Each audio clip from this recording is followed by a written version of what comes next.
दत्तात्रेयाय नमः परमात्मने नमः। ये ठीक सुनाई पड़ रहा आप लोगों को? Hello hello. गुरुर्ब्रह्मा गुरुर्विष्णु गुरुर्देवो महेश्वरः गुरु साक्षात् परब्रह्म तस्मै श्री गुरुवे नमः। दत्तात्रेयाय नमः परमात्मने नमः।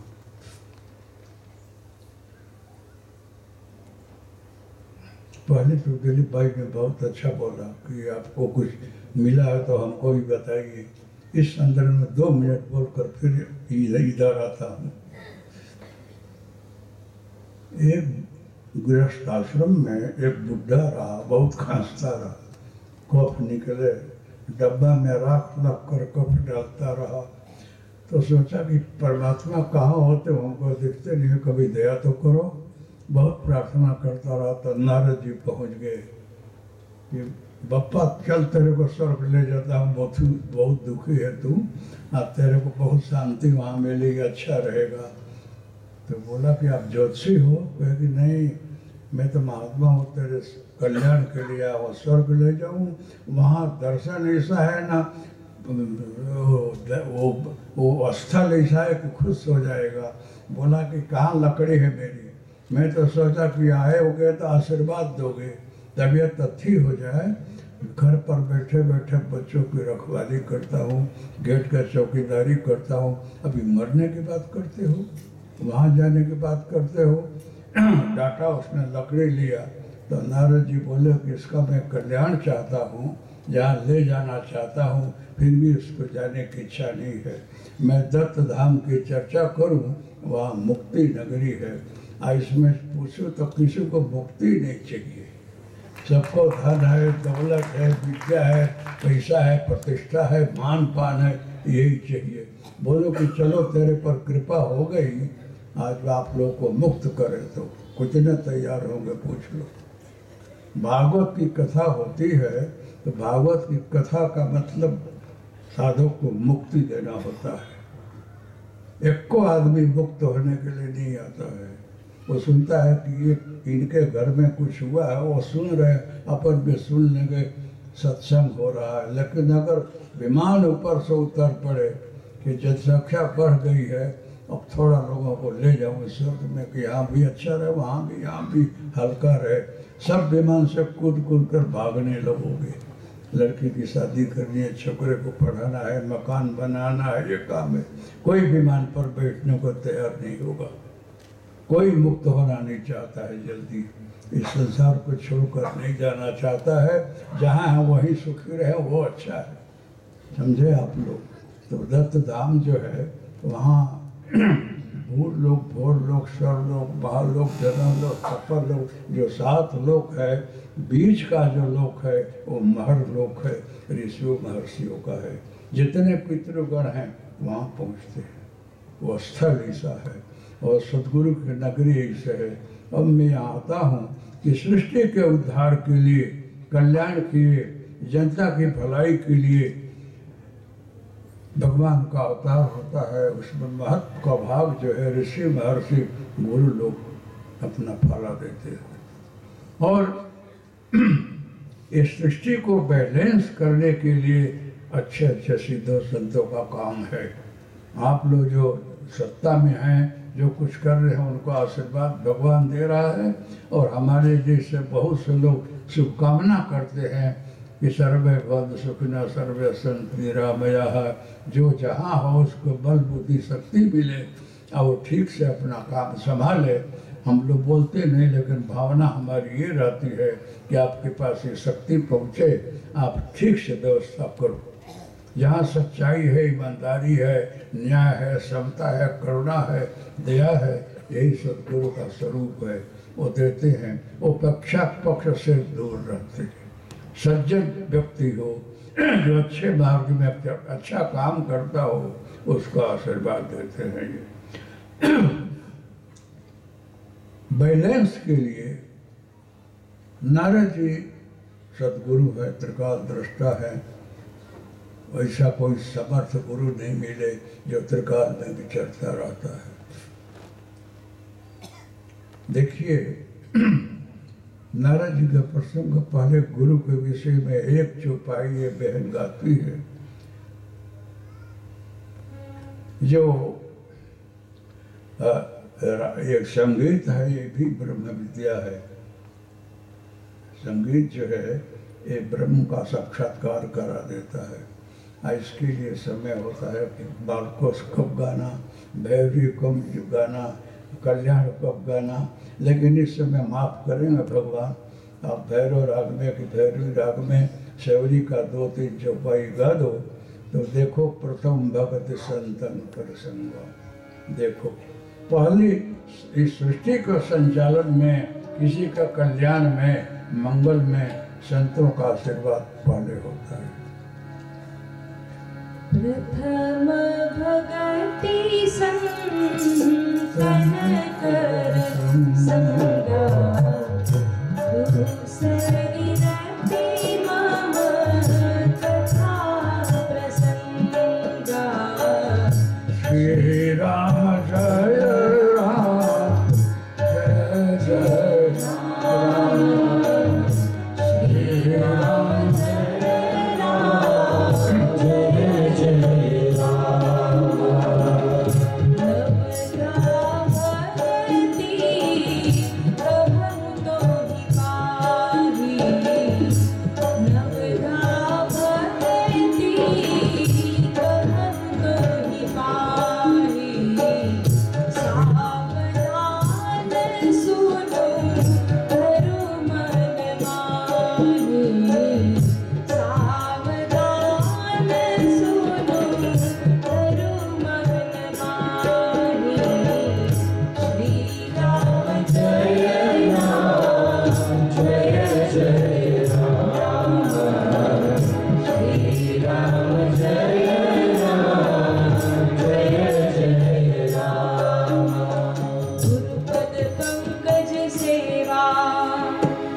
तीसरी भगति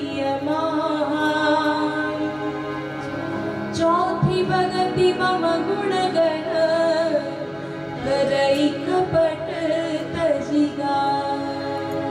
श्री राम जय राम, जय जय राम, श्री राम जय राम, जय जय राम, श्री राम जय राम, जय जय राम, श्री राम जय राम, जय जय राम।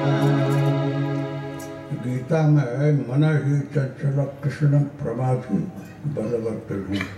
मन इतना चंचल है कि कंट्रोल में नहीं रहता है, बैठे न कहाँ कहाँ भागता है। तो उसमें दूसरे और छठे अध्याय में गीता में भगवान ने बोला है कि योग ध्यान आसन करने से मन कंट्रोल होता है। श्वास की गति पर कंट्रोल जो है वही मन कंट्रोल होता है। इसीलिए योगी सिद्ध संत लोग, तपस्वी लोग, साधक लोग प्राणायाम करते हैं। आप ध्यान में बैठते हैं तो 12 अंगुल तक श्वास बाहर जाता है फिर अंदर आता है। ध्यान में बैठने के बाद ज्यों ज्यों आप गहराई में जाएंगे श्वास की गति मंद होने लगेगी। और जिसको बहुत ध्यान लग गया हो उसके पास हाथ रखें तो 2 अंगुल से श्वास आता जाता है, बहुत जोर से फोर्स नहीं आता है। जिसको श्वास पर कंट्रोल हो जाता है मन स्थिर होता है, मन बहुत भागता नहीं है। इसीलिए प्राणायाम है, वायु के गति से ही मन भागता है। तो भगवान को शबरी पूछ रहे हैं कि शबरी में तुझे कुछ नवधा भक्ति सुनाना चाहता हूँ तो सुनेगी? कि प्रभु हम पढ़े लिखे नहीं हैं, अभन हैं, अज्ञानी हैं, हमको समझ में आएगा कि नहीं खबर नहीं, तो आप सुनाइए मैं तो सुनूंगी। कहे कि मेरी कृपा होगी तो सब समझेगी। सुनते खरा तो सुनाया है 9 भक्ति। उसमें प्रथम भक्ति संतन कर संगा, दूजे रति मम कथा प्रसंगा। तो बोलते हैं कि शबरी मन बहुत चंचल है। प्रथम भक्ति संतन कर संगा, दूजे रति मम कथा प्रसंगा। तो कर विचार सुन धर्म मन माही, सुनेगी बोले हैं कर विचार सुन धर्म मन माही। ये भक्ति जो है मन के अंदर रखना।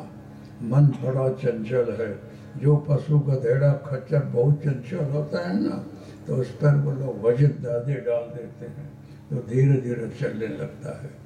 अगर मन रूपी तिजोरी में ये सत्संग अगर रखें आप, तो मन की चंचलता चली जाती है, गहराई में जाकर कुछ सोचने लगता है। इसीलिए सत्संग को जो है बहुत ध्यान से सुनना चाहिए और अपने अंदर उतरे तो उतारना चाहिए, क्योंकि प्रभु भक्ति ईश्वर की कृपा अगर जिस पर उतर गई उसका कल्याण हो जाता है।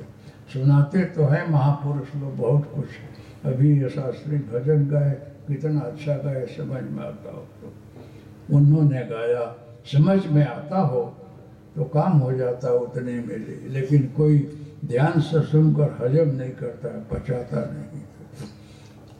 तो नारद जी एक बार पर्यटन में निकले हैं और ब्रह्माणी के पास जा रहे हैं और वहाँ दर्शन किए पिताजी का, ब्रह्मा जी का, माँ को प्रणाम किया। ब्रह्माणी बोलती है कैसे है नारद जी की? बस माँ ठीक है। समाचार क्या है? सब पृथ्वी का और सबका ये सब अच्छे हैं। एक माँ प्रकट हुई है पृथ्वी में जिसकी ख्याति बहुत बढ़ गई है। मैं देखता हूँ कि पृथ्वी लोक में, मर्द लोक में भी माताओं में कितनी शक्ति है जिसका अमूल्य वर्णन नहीं हो सकता है। वही सोच रहा हूँ। तो कौन है? एक माता अनसुईया है, बहुत शक्तिशाली है। वो सावित्री सत्यवान की कथा में सूरज को रोक दिया तो उन्होंने मरे हुए को, श्राप को आशीर्वाद देकर जिला दिया। वो बहुत शक्तिशाली है माँ, उसकी महिमा नहीं वर्णन कर सकता। अच्छा, वो हम लोगों से भी ज़्यादा है, तो वही तो नहीं मैं कहता हूँ माँ, लेकिन उसका वर्णन नहीं हो सकता है। जो सूर्य की गति को रोके और फिर चालू कर दे वो कैसा होगा। वो सती नारियाँ के विषय में मैं कहना क्या चाहूँ। नारद जी बताना चाहते हैं कि माताओं में क्या ताकत है। भाइयों में तो तपस्या कर लेते हैं, मातृशक्ति क्या है वो बता रहे हैं। ब्रह्मपुराणी के पास गए, वहाँ भी यही कैसे हैं नारद जी, वहाँ भी माँ की बात कर रहे हैं। अनसुईया माँ कैसी है कि जिसका वर्णन नहीं हो सकता है। माताएं सुन ली कि रोज जब वे आता रहे हम लोग की बखान करते रहे, आज मर्द लोग की बखाने कर रहा है नारद। कोई नारी हो गई होगी। ऐसे लक्ष्मी के पास गए, विष्णु के वहाँ भी प्रणाम कर रहे हैं, वहाँ भी लक्ष्मी माँ को यही बात सुनाए। तो लक्ष्मी ने सुनी क्या है, तो बोली कि अपने अपने पति से कह रही है। देख ली माता जो नाराज नहीं हो रहा, मैं सही बात बोल रहा हूँ। जब हिमालय में नर नारायण तपस्या कर रहे थे उस समय इंद्र घबरा गया, तो इंद्रदेव ने मेनका को भेजा है कि नारायण की तपस्या भंग करो, कदा स्वर्ग न मांग ले।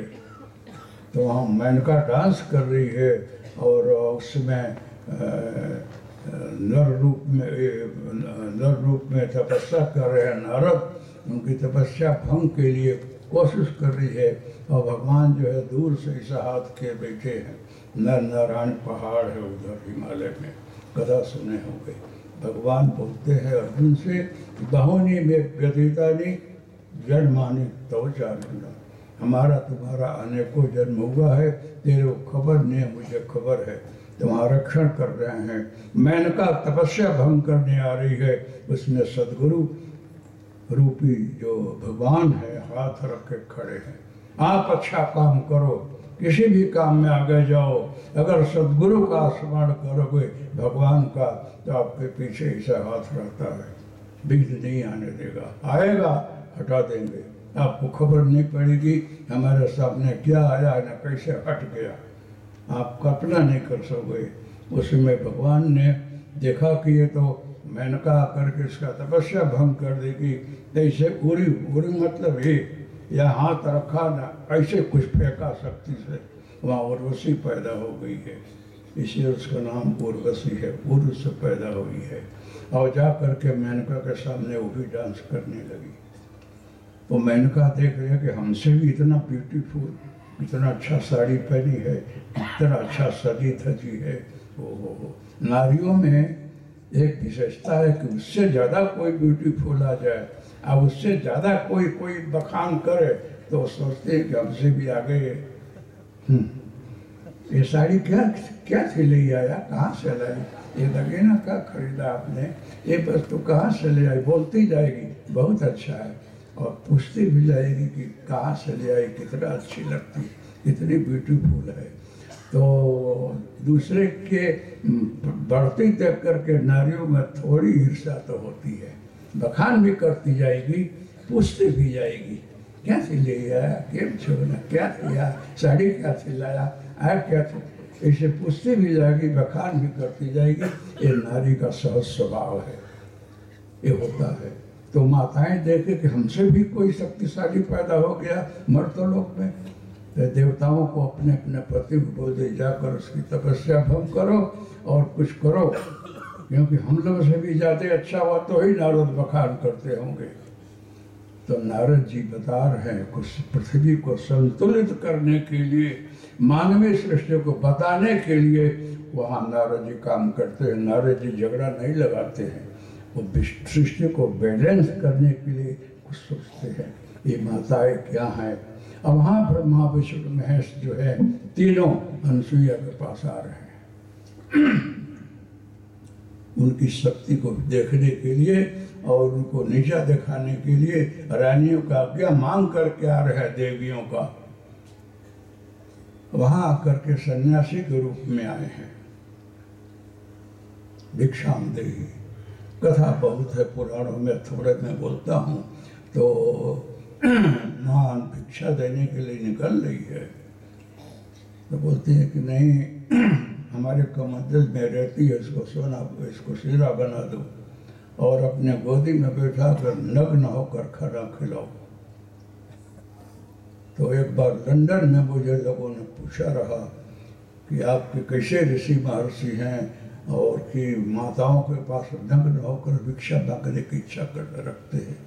हम के आपको शास्त्र ज्ञात नहीं है, इसलिए कि नग्न का स्वरूप नहीं समझते हो, आप लोग अमर कोश नहीं आता है और शब्द का जो अनुक्ति है कितना अर्थ होता है ये आपको खबर नहीं है। हमारे यहाँ भारत में ये जो है नग्न का मतलब है दिगंबर, दिगंबर होकर के बैठो खिलाओ। दिख है वो अम्बर दिगंबर, दिशा ही जिसके लिए वस्त्र हो जाए। इतना तुम अगर ब्रह्मवादिनी हो, इतनी शक्तिशाली हो, तुम अनसूया हो, रागत देश से पर हो, आपके पति अत्रि हैं, तीनों गुणों से पर हैं, सत्व रज तम पांचों तत्वों से ऊपर होता है, उसी का इनाम होता है। तो आप इतने सूक्ष्म हो करके हमको अपने बताओ और हमको खाना खिलाओ। दिखे अम्बर दिगंबर, दिशा ही जिसका वस्त्र हो, इतना सूक्ष्म हो जाए, सीधे लोग यहाँ खड़े होंगे, हम आप नहीं देख रहे हैं, इस दिशा के अंदर ढके हुए हैं। आप लोग रामायण का अध्ययन किए होंगे, जो वाल्मीकि रामायण है, अध्यात्म रामायण है, तुलसी कृत रामायण है, जटायु रामायण है, हनुमान रामायण है, बहुत से रामायण है। उसमें लिखा है कि अंगद मेघनाथ जब युद्ध करता है तो दिखाई नहीं पड़ता है, न राम लक्ष्मण जी को अदृश्य हो जाता है। वो तो अवतारी पुरुष रहे, कुछ भी देख सकते रहे। लेकिन आकाश में 7 पर्दा है, 7 पर्दा है इस आकाश के अंदर। तो आप जो है भूत प्रेत को नहीं दे सकते हैं, भूत प्रेत जो है यक्ष गंधर्व किन्नरों को नहीं देख सकते हैं, वो लोग देवताओं को नहीं देख सकते हैं, देवताओं लोग ब्रह्मा विष्णु महेश को नहीं देख पाते हैं, उनको भी तपस्या करनी पड़ती है तब प्रकट होते हैं। मतलब फड़ को हटाते हैं, वो दृष्टि खुलती है तो दिखाई पड़ता है। इसीलिए आज्ञा चक्र में ये सब चक्र है। जब सदगुरु कृपा करता है, आज्ञा चक्र खुलता है, तब सदृश्यमान होता है कि क्या है। इसलिए उस समय जो है 7 पर्दे के अंदर मेघनाथ लुप्त हो जाता रहा, नहीं दिखाई पड़ता रहा। तो इतना गहरा आकाश के उस पार जो है वो परम ब्रह्म परमात्मा, जो न अंधकार है न प्रकाश है, वो एक सब अवस्था है जिसको सहज बोलते हैं, वहाँ वो विद्यमान है, उसको कोई देख नहीं पाता है। तो ये ब्रह्मा विष्णु महेश बोल रहे हैं, अगर आप ब्रह्मवादिनी हो, अत्रि आपके पति हैं, आप अनसुईया हो, तो दिगंबर होकर के खाना खिलाओ। मतलब उस स्थिति में आओ, हम देखेंगे तुम्हारे पास क्या ताकत है। उस समय बाप बोलती है कि मैं अदृश्य हो जाऊं, इस 5 तत्वों को बिखेर दूं, अपने 3 तत्वों को हटा दूं, तो इतना सूक्ष्म हो जाऊंगा कि सन्यासी लोग देख पाएंगे कि नहीं ये है कौन। माने आप बंद किया, उसके बाद जल लिया, अपने सतीत्व के प्रभाव से पानी छाटा है, वो तीनों जो वो लोग ब्रह्मा विष्णु महेश है, बालक बन गए हैं। बालक का मतलब दिगंबर, छोटा सा लड़का। मतलब अगर तुम हमको देखना चाहते हो तो तुम खुद दिगंबर बनो, सूक्ष्म बनो, सारे दोष गुण प्रकृति तत्व गुण से पर हो जाओ। छोटा बच्चा जो है कि बच्ची आपकी है, वो कपड़ा नहीं पहनी है, लड़की है, खेल रही है, कूद रही है, अपनों को प्यार जगता है, उसको गोदी में लेते हैं। छोटे बच्चे को भी लेते हैं कि उसको कुछ ज्ञान ही नहीं है कि जगत क्या है, क्या नग्न है, क्या कपड़ा है। वो ब्रह्मावस्था में है। उस अवस्था में माँ ने ब्रह्मा विष्णु में उसको बना दिया। उस समय बैठकर खिला रही है कि मेरी ये सारी सृष्टि जो उसका अंदर है, हिरण्यगर्भ है, वहाँ विष्णु ब्रह्मा महेश तीनों जाकर समा जाते हैं। वो स्थिति में माँ ले गई है, हम लोगों को रख दी है। दिगंबर का मतलब ये होता है कि सूक्ष्मात सूक्ष्म स्थिति में तुम आओ, तुम मुझे पहचानो, तुझे कि तुम वास्तव हो उस अवस्था में हो कि नहीं। तो माँ ने उनको खुद ही अपने उस अवस्था में डाला है, और उसके बाद जो है अपने भी सूक्ष्म हो करके उस स्थिति में ब्रह्मा विष्णु महेश को खाना खिला रही है। उसके बाद रानियों को लगा कि इतना देर हो गया, ये लोग को गए कहाँ। तो फिर जो है खबर नहीं पड़ रही है। क्यों? कि वो लोक ऐसा है, वह स्थल ऐसा है कि दिखता नहीं है, देवियों को भी ना दिखे, क्योंकि उनको भी किसी तत्व में आना पड़ता है। ये बहुत सूक्ष्म बात है। उसमें फिर नारद जी भी चलते वहाँ देखते हैं, बोलते हैं हमारे पति लोग आए नहीं। अरे उनको तो छोटा सा बच्चा बनाकर माँ झूला झूला रही है। ऐसा है कि हाँ, तो माताएं आई हैं, तो बोलती है कि माँ हमारे पति लोग हैं, और सृष्टि संचालन में इसका महत्व भाग है इन लोगों का, इनको अब जाने दो, लेकिन ले जाओ। उन माताओं में इतनी ताकत नहीं है, उनको जो है इस ब्रह्मावस्था से, इस दिगंबर अवस्था से अपने स्वरूप में ला सके, नहीं ला सकती। माता तुम्हारे आशीर्वाद के सिवाय एक ब्रह्मा के अपने स्वरूप में नहीं आएंगे। फिर माँ ने उनको फिर छोड़ा है अपने बंधन से। ये सती नारियों की ताकत है, छोड़ा है। उसके बाद ब्रह्मा विष्णु महेश बने हैं, और उसमें माँ के आंखों में आंसू आ गया है। तो बोलते हैं कि क्यों रो रही है माँ? विष्णु बोल रहे हैं कि बेटा तेरे को छोटा बना ही रही, बाल स्वरूप में रहा, बहुत अच्छा लग रहा था कि बालक उनको ऐसा मिला। तो बोले कि अब मैं तेरे साथ नहीं रहूँगा और मैं नहीं जाऊँगा। तो उसी के बाद जो है ब्रह्मा विष्णु महेश भी बोले हमारा भी अंश, हमारी भी शक्ति तुम्हारे चरण में ही रहेगी। इसलिए इधर जो है शंकर हैं, बीच में विष्णु हैं, और इधर ब्रह्मा है। ब्रह्मा विष्णु महेश, ब्रह्मा जब ये राइट साइड में है, बीच में विष्णु है, इधर शिव है।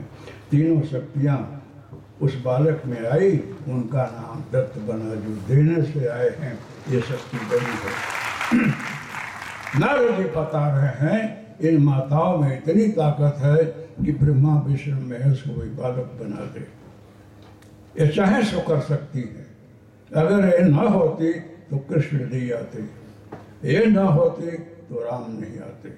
राम आप लोगों के उदर में जन्मे हैं और यहाँ बड़ा हुए हैं। कृष्ण को पैदा करने वाली ये माता है ही हैं, चाहे देवकी हो, कौशल्या हो कि यशोदा मैया हो, आप लोगों की गोदी में भगवान आए हैं। अगर कोई माता इस प्रकार से रहे सात्विक साधना उपासना करे, आप भगवान में मग्न रहे, तो उसके अंदर इतनी ताकत है कि चाहे सो कर सकती है। मैं आपको उपदेश दे रहा हूँ, और हमारी जगदम्बा शैलजा देवी जो है, इनके मन में करुणा जगती है तो किसी को जल दे देती है। तो जल देने से किसी का चर्म रोग, किसी का कैंसर, किसी के कोई बीमारी मिटने लगती है। तो मैं समझ नहीं पाता हूँ, मैं तो इतना तपस्या किया, जल देना हमको नहीं आता, मैं नहीं देता हूँ किसी को। ये पानी देती हैं, किसी को अच्छा हो जाता है। इस बात को ही विज्ञान नहीं स्वीकारेगा। अगर कहीं जा करके बम्बे और कलकत्ता ऐसा जाहिरात करके पानी देने से अच्छा होता है, लोग पाखंड गिनेंगे और लोग टेस्ट करेंगे पानी में कुछ है तो नहीं। लेकिन प्योर गंगा जल देती है, इसकी संकल्प शक्ति पानी में रहती है। आप टेस्ट करोगे तो संकल्प शक्ति जो जल के अंदर है वो टेस्टिंग में, लेबोरेटरी में नहीं आएगी। लेबोरेटरी की मर्यादा है, वो नहीं आएगी।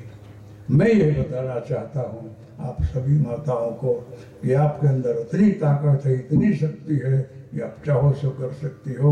ये सृष्टि को हिला सकती हो, अच्छे से अच्छे महापुरुष को ला कर दे सकती हो। ये सृष्टि के संचालन में माताओं का महत्व का भाग है। ये न हो तो सृष्टि नहीं चले। इसीलिए बोला कि नार्यः यत्र पूजन्ते रमन्ते तत्र देवता। जहाँ नारियों का पूजन होता है, इनके अंदर सम्मान होता है, इनके अंदर पवित्र भाव अगर जगे तो सृष्टि का संचालन और संतुलन व्यवस्थित हो सकता है। तो नारद जी जो हैं सदगुरु हैं, ये सृष्टि के बैलेंस के लिए ये पुरुष लोग न समझे कि हम ही महान हैं, इसलिए कभी कभी जो है कुछ ऐसा दृश्य उपस्थित करते हैं कि सबको लगे कि हमारे अंदर ही वही शक्ति नहीं हो सकती है, इन सबके अंदर है। इसलिए आप माताओं को मैं बोलता हूँ कि आप लोग अगर सब कुछ काम करते हुए और थोड़ी साधना उपासना भी करो और परमात्मा को अपने हृदय में रखो और बोलो कुछ शक्ति दो कि हम घर बार भी चलावें और कुछ अच्छा काम करें, तो आप चाहो सो कर सकती हो। अगर इसमें कोई नीति नियम ठीक से रहे, परमात्मा का स्मरण करे, तो कोई न कोई अच्छा आत्मा आपके यहाँ प्रकट हो सकता है। क्योंकि सृष्टि में ऐसे ऐसे जीवात्मा फिर रहे हैं जो योग भ्रष्ट है, जिनकी साधना पूर्ण नहीं हुई है, शरीर छूट गया है, तो सची नाम श्रीमदाम के है योग भ्रष्टो भी जाते। तो ऐसे ऐसे कोई आत्मा आ जाते हैं जहाँ वो बाकी है वो पूरा करने के लिए। अगर आप लोग न होते तो यहाँ अच्छे अच्छे सिद्ध सत महापुरुष हम भी कहाँ से आते, आ गए हैं। आने के बाद हमारा मार्ग जो है जो हो उसी में हम गति करते हैं, चलते हैं। इसीलिए मैं बोलता हूँ कि ये दत्त जयंती का मतलब ये है कि मां सुइया के यहाँ तीनों आकर के प्रकट हुए हैं, वो दत्त बने हैं। ये माँ के गर्भ में नहीं गए, संकल्प से पैदा हुए हैं, इसीलिए दत्त है। और अखंड व्याप्त है, ब्रह्मा विष्णु महेश तत्व है। नारद जी बोले हैं इस समय ऐसे समर्थ गुरु की जरूरत है कि जो इस सृष्टि को व्यवस्थित कर सके। किसी का अहंकार दत्तात्रेय महाराज ने नहीं रहने दिया है। दम पाखंड अहंकार को हटा करके शुद्ध सात्विक भाव पैदा करके रखते हैं। दत्तात्रेय की ऐसी शक्ति। अब महाराष्ट्र में जाएंगे तो बहुत सी घटनाएं वहाँ घटी हुई हैं और गुरु चरित्र एक संस्कृत में है, महाराष्ट्री में है। आए गुरु लीलामृत रंगोधूत जी ने लिखा है, उसको आप पढ़ोगे तो बहुत सी कथाएं आपको ख्याल आएगी कि जो आप कल्पना न कर सके वो घटनाएं दत्त महाराज ने घटा दिया है और चमत्कार बताए हैं कि क्या नहीं हो सकता है। मैं बोलता हूँ कि अवश्यमेव भोक्तव्यम कृतम कर्म शुभाशुभम। ये अपने कर्म का फल को भोगना ही पड़ता है, ऐसा बोलता है शास्त्र। प्रारब्ध नहीं कट सकता है, भोगना ही पड़ता है। लेकिन ये चाहे ना तो प्रारब्ध हजारों जन्म आपको लेना होगा, पूरा करा देंगे एक ही जन्म में, ये चाहे तो, और आपकी ऐसी योग्यता हो तो। क्यों कि लोअर कोर्ट से केस चलते चलते हाई कोर्ट गया, हाई कोर्ट से सुप्रीम में गया। सुप्रीम में जाने के बाद आपको फांसी की सजा हो गई 12 वर्ष की। क्या करोगे? उसमें राष्ट्रपति को जो है एप्लीकेशन लोग करते हैं कि दया की अर्जी को आपको मुक्त करो। अगर राष्ट्रपति को जच गया तो लिख देंगे इसको फांसी की सजा न हो, छोड़ दिया जाए, तो सुप्रीम कोर्ट अपनी जगह रह जाएगा। अब वो भाई 12 वर्ष की सजा 1 सेकंड में पूरा कर दिया। ये सदगुरु है। सदगुरु का स्थान राष्ट्रपति से भी ऊंचा है। ये तो खाली एग्जाम्पल दिया। ये दत्तात्रेय हैं। आए जो कर्म काटते हैं, आप किसी साधक पर ज्यादा कृपा कर दे तो समझ नहीं सकेगा बात इतनी है। साधना इतनी सरल नहीं है, बहुत कठिन है। बीच बीच में इतनी कठिनाइयाँ आती हैं, ऐसी अनुभूतियाँ आती हैं कि साधक नासिपास हो जाता है, भाग जाता है, नहीं साधना कर पाता है, ये अपना काम नहीं है, ऐसा हो जाता है। जो प्रारब्ध कठिन नारद जी की, इसीलिए वो उदाहरण देता हूँ। भागवत में कथा आती है, नारद जी अर्घ दे रहे हैं, अर्घ देते देते रोने लग गए। सुदामा है, ग्वालपाल है, बस्ती कन्हैया है, क्यों रो रहा है? कि उठे तो पूछे। जब सुदामा जी उठे तो पूछा कि आप जल में रो क्यों रहे थे? कुछ अद्भुत बात है, कहना नहीं चाहता हूँ। नहीं कहना पड़ेगा, क्योंकि हमारे मित्र प्रसन्न देखने चाहते हैं, रोता क्यों रहा? कुछ होगा अंदर से। बोला कि मैं कुछ देखा हूँ, मैं कन्हैया के विषय में सोचता रहा कि बहुत चमत्कार बताता है, कुछ हमको भी तो बता। मैंने मन बोलता रहा, हमको कुछ बताता नहीं रहा। रहता है 24 घंटा साथ में, लेकिन गुप्त रखता है, मेरे से कुछ बात ही छिपाए रखता है। भगवान बोला, मित्र में कुछ छिपाता नहीं हूँ, लेकिन मेरे कार्य करने की शैली अलग अलग है। कहीं प्रत्यक्ष दिखाई पड़ता हूँ, आप कहीं गुरुस्तु मौनम व्याख्यानम शिष्यस्तु छिन्न संशय। कभी मौन में धीरे धीरे अंदर ही अंदर सफाई कर देता हूँ, तेरे को खबर नहीं पड़ेगी। परमात्मा जो करता है किसी को दिखता नहीं है, फिर भी कर देता है। मित्र क्या देखा तूने? कि मैं 24 वर्ष का हूँ, नौजवान हूँ, मेरी शादी हो गई, मेरे सुंदर पत्नी आई, उनके साथ रहा, 7 बच्चे हुए, सबको पढ़ाया लिखाया, ग्रेजुएट कराया, सबको ठिकाने पार दिया। अब उसके बाद पत्नी बीमार पड़ गई है। पत्नी बोलती है कि पति देव अब मेरा शरीर नहीं रहेगा, मैं जाने वाली हूँ। तो मैं बोल रहा था कि तुम चली जाकर इनको संभालेगा कौन? इनको संभालना माँ का काम है। फिर भी बोली अब मैं क्या करूँ, मेरे को जाना ही पड़ेगा। ऐसे बात करते करते उनका शरीर छूट गया। जिसके साथ दिन रहा हो वो एकाएक जाए तो दुख तो होवे ना, इसलिए रो रहा था। और पानी में से आँख खुली तो सूर्य को अर्घ दे रहा हूँ, न पत्नी है, न पुत्र है, न संसार है, न कुछ है। ऐसा हमको सपना आ गया 15-20 मिनट में। भगवान हंसने लगे, तो मेरा मित्र है, ऐसा क्या सपना देख लिया? तेरे मन में कुछ होगा। कन्हैया सही बोलता हो, कुछ नहीं रहा। तू बता ऐसा क्यों बताया? एक तेरा मित्र है तू मेरा, और एक जन्म तेरा दिख रहा था मुझे, एक जन्म बाकी रहा। अब उसके लिए 100 वर्ष निकालना पड़ता है। संसार में जाओ, लगन करो, बच्चे हो, सब पूरा करो, फिर शरीर छूटे। मैं रहता तेरे साथ में, लेकिन 24 घंटा तो मेरे साथ है, तेरा एक जन्म अब क्यों रहने दूँ? तो इसको योग में अपकर्ष काल बोलते हैं कि 1 सेकंड के अंदर हजारों वर्ष काट देना। इसलिए मैंने 20 मिनट में तेरा सैकड़ों वर्ष काट दिया, अब तेरा पूरा कर दिया, अब तेरा जन्म नहीं होगा। ये कृष्ण है, कृष्ण है। इसीलिए अर्जुन ने गीता में बोला कि आप मेरे गुरु हो। शिष्यस्तवाम साध्यमानतम प्रपन्नम, शिष्य जान करके मेरे साथ ट्रीटमेंट करो। तो जब अर्जुन ने कृष्ण को गुरु माना है तो सब बताए हैं।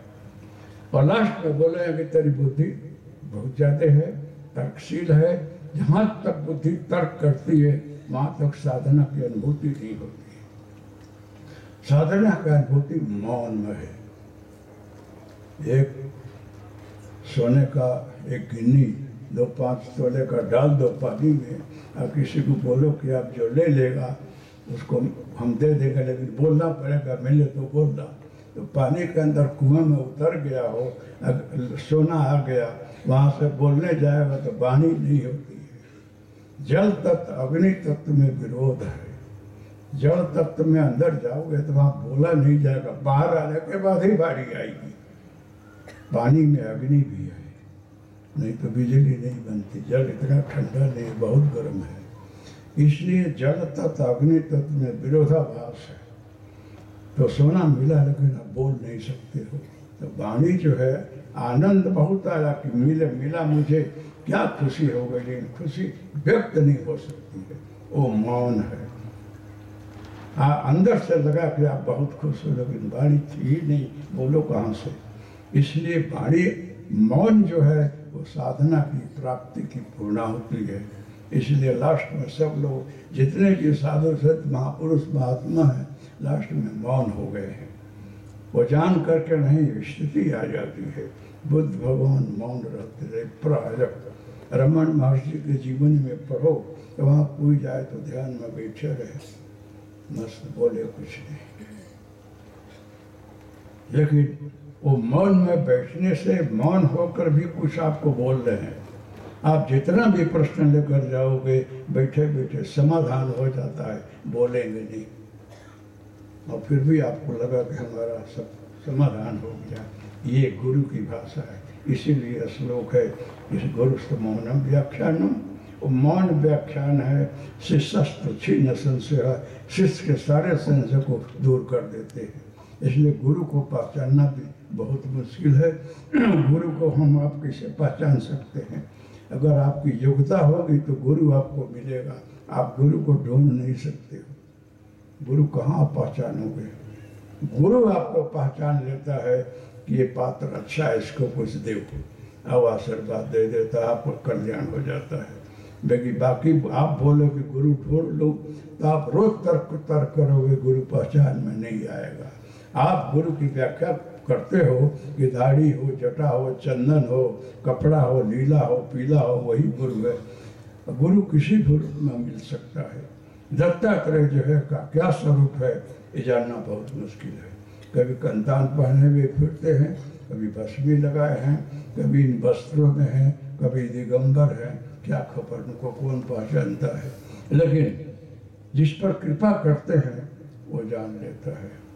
एक संवाद है गोरखनाथ और दत्त संवाद में गोरखनाथ जी जा रहे हैं सदगुरु को ढूंढने के लिए।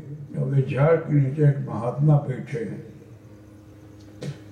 जाता थूक रहे हैं, लेकिन सांभवी में है।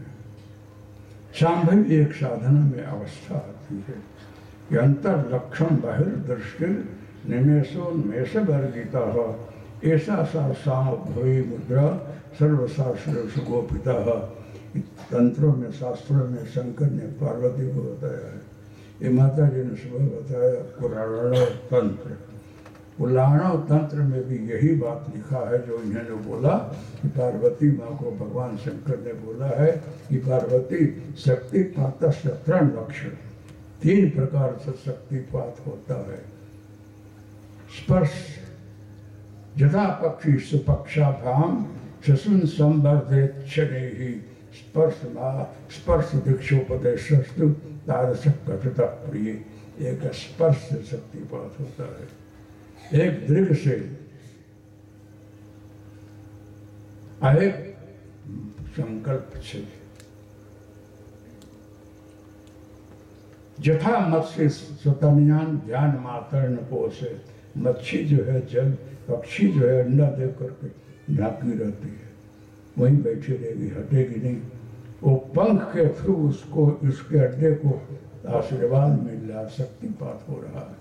आप पक्षी को उड़ा दो, कमर ढक दो, इंडा में से बच्चा नहीं आएगा। वो पक्षी रहेगी तो ही आएगा, क्योंकि संकल्प से वो अपनी शक्ति ट्रांसफर कर रही है इंडे में। वो स्पर्श दीक्षा है। कोई कोई गुरु लोग स्पर्श करके, कोई कोई दृढ़ से।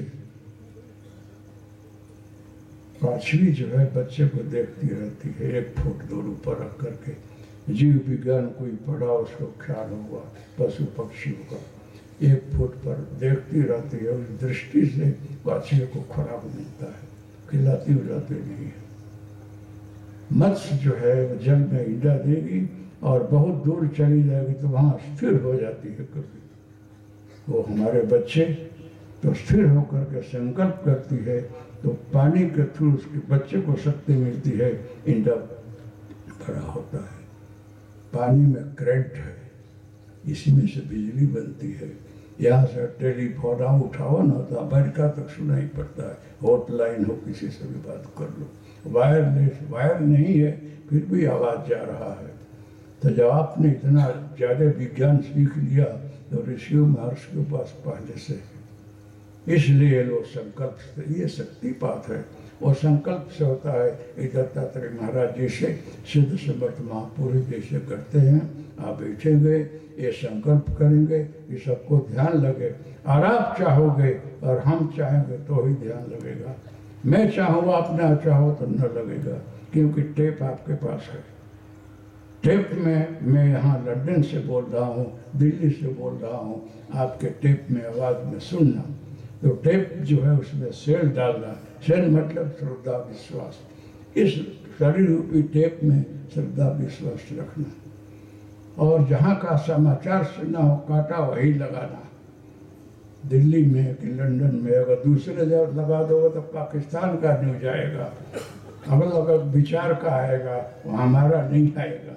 इसलिए आपको जो भगवान चाहता हो वहाँ अपना मन लगाना और श्रद्धा रखना, विश्वास रखना, क्योंकि टेप में सेल न हो तो न चले और कांटा बराबर न हो तो आवाज़ न पकड़ाए।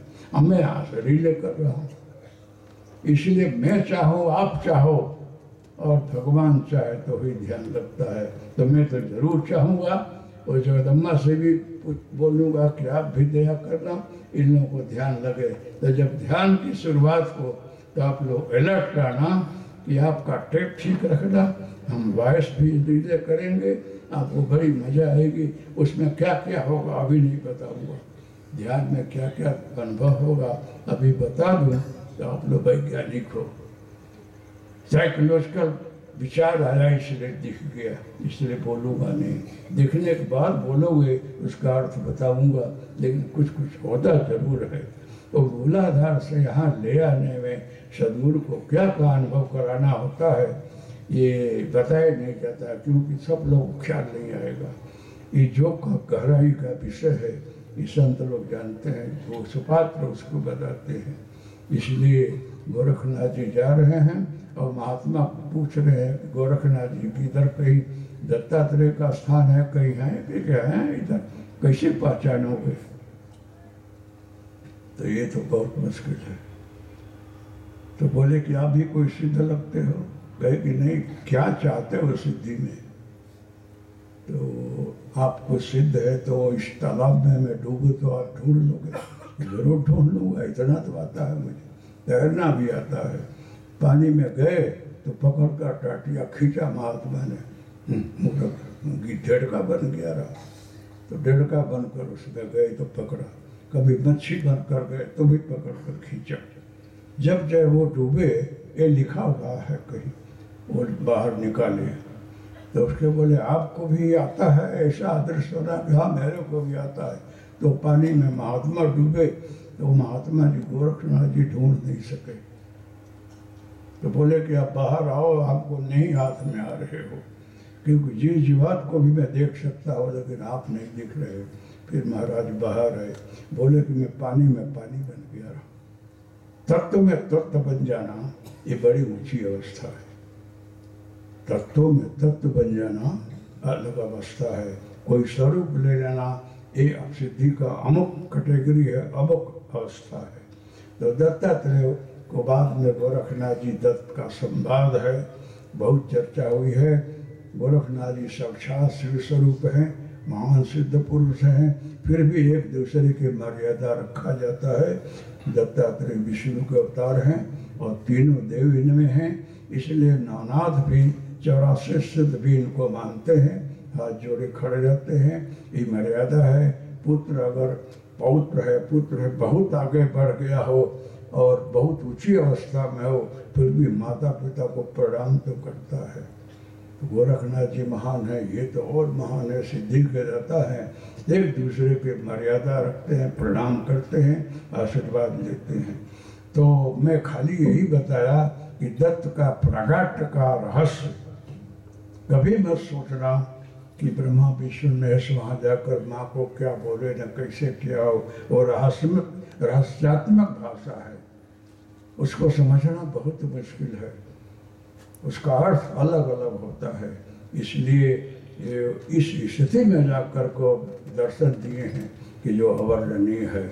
हमको महाराज मिले हैं तो हमको ये सब जो समझाया गया है वो आपको सुनाता हूँ। दत्तात्रेय महाराज का दर्शन की कृपा जो कुछ भी हो, बहुत कुछ बताए हैं जो कि थोड़ा थोड़ा कभी आप लोगों को बोल देता हूँ कि क्या है वो, कैसे क्या करते हैं।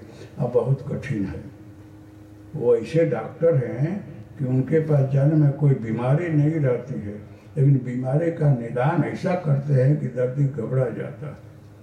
अगर लगे रहोगे तो स्वस्थ हो जाओगे, बिल्कुल मुक्त हो जाओगे सभी बीमारियों से। काम, क्रोध, मद, लोभ, अहंकार आदि सब निकल जाएगा, शुद्ध ब्रह्म बन जाओगे। वहाँ लगे रहोगे तो हिलना नहीं। और प्रार्थना करना कि महाराज हमारी परीक्षा तो मत करना, क्योंकि परीक्षा के लायक हमारे पास इतनी योग्यता नहीं है। तो जब अर्जुन बहुत तर्क किया है तब महाराज बोले हैं कि चल अब जो है 18 अध्याय तो तेरे को सुनाया, फिर भी प्रश्न पूरा नहीं हुआ। अब जो है सर्वधर्मान परित्यज्य मामेकम शरणम व्रज, अब मेरे शरण में आ जा, भगवान बोलते हैं। अब जो मैं बोलो ऐसा कर। बाद में अर्जुन का प्रश्नोत्तरी पूरी हो गई है और महाभारत हुआ है। कितने क्षौणी सेना को अर्जुन ने मारा है, लोग मर गए हैं, फिर भी अर्जुन को पाप पुण्य नहीं लगा है, मुक्त हो गए हैं। ये जीवन मुक्त अवस्था में हुआ है, ये सहज अवस्था में हुआ है। कर्तापना का अभिमान नहीं रहा है, मैं और तू नहीं रहा है, इसलिए पाप पुण्य नहीं लगा है। मैं करता हूँ, आप, मैं और तू जहाँ है ना वही बंधन है। अगर मैं और तू हट जाए, कराता तुम है और मैं कर रहा हूँ, साक्षी मात्र हूँ, मैं निमित्त मात्र हूँ। इस भाव में आकर सृष्टि में आप रहेंगे, जिएंगे तो आप मुक्त हैं। इसी को जीवन मुक्त कहते हैं। यही अवस्था ऊंची है, इसमें कोई बंधन नहीं होता है, लेकिन हूँपना ज़्यादा नहीं है। आई एम समथिंग आ ही जाता है कि मैं कुछ हूँ, मैं जैसा तैसा नहीं हूँ, ये आ ही जाता है। ये आया नहीं, अहंकार सवार हुआ और सारे बंधन लग जाते हैं, ये छूटता नहीं है। चलिए, हरिओम तत्सत, जय गुरुदत्त। अब जगदम्मा कुछ बोले बात, जो कुछ बोलना हो उसके बाद आप लोगों को शक्तिपात किया जाए और ध्यान लगे। यही शक्तिपात है कि जब ये संकल्प करते हैं तो अपने आप होता है। वो टेप न सेल और रिले की बात कहा ना, वही बात मैं प्रार्थना करूँगा। इन्होंने बोला है कि संकल्प मेरा रहेगा, तुम बैठना। ध्यान मैं नहीं लगाता हूँ, ये महाराज लगाते हैं, लेकिन मैं आपको सुना देता हूँ। मैं बोलूँगा, मैं भी आपके साथ रहूँगा। आपको माता बहनों को ध्यान लगे तो अच्छा है, हो सके तो जरा सा अलग अलग बैठना, एक दूसरे से टच न हो तो अच्छा है। जगह तो है, थोड़ा खस जाना आगे पीछे तो, और किसी को कुछ क्रिया होती हो तो अलग ना, पुकारना नहीं और रोना नहीं जोर से, दूसरे को डिस्टर्ब ना हो, इस तरह से ध्यान में बैठना। बहुत लोग रोने लग जाते हैं क्योंकि उनके इष्ट दिखते हैं, माँ दिखती है तो करुणा आ जाता है। इतने समय के बाद आए आप, मैं धन्य हो गया, ऐसे करके रोना आ जाता है। तो जरा रोने को भाव को रोकना। कुछ शुद्ध समझ कोई दिखे अलग पुकारे तो पुकारना नहीं, शांति से बैठा रहना कि दूसरे को भी ध्यान न टूटे। बाकी अनुभव तो कुछ अच्छा हुआ आप लोगों को। अगर जो पूछूं तो हाथ ऊंचा करना कि लगे भी खाली बोल तो नहीं रहा हूँ, कुछ किया ना। इसलिए जब अनुभव हुआ वही हाथ ऊंचा करेगा, नहीं तो मत करना। मुझे विश्वास है कि गिरनार की महिमा अपार है और सौराष्ट्र में जो गिरनार है ये सिद्ध भूमि है। हिमालय योगियों का है, सिद्धों का है। यहाँ ऐसे ऐसे सिद्ध पड़े हैं, आपको खबर पड़े कि गिरनार क्या है। आप लोग जो अभी सत्संग सुन लो, फिर जो है धुन बोलना, हरिओम तत्सत जय गुरुदत्त जो बोल कर बैठेगा उसको ध्यान लगेगा। अगर कोई नहीं बोलेगा, सुनेगा, उसको भी लगेगा। ये मंत्र हीलिंग की एक विधि है, उसको भी ध्यान रखना, बोलिएगा तो अच्छा रहेगा। चलिए जगदम्बा को देव माइक।